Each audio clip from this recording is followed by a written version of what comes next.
How to log into your American Express AAdvantage Credit Card. Hello guys, this is Atticus and welcome back to another tutorial video. Before we begin, if you're new to our channel, head down below and hit the subscribe button so you don't miss out on our future videos. Also, press the bell icon so you get notified when we release our new videos. Now let's begin. So the first thing that you'll need to do is search for American Airlines AAdvantage Credit Card login.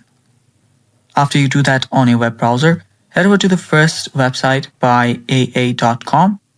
And after you head over there, it can take some time to load, but let it load and you'll see something like this. Now all you have to do is enter your username. So enter your username, whatever it is, then finally your password.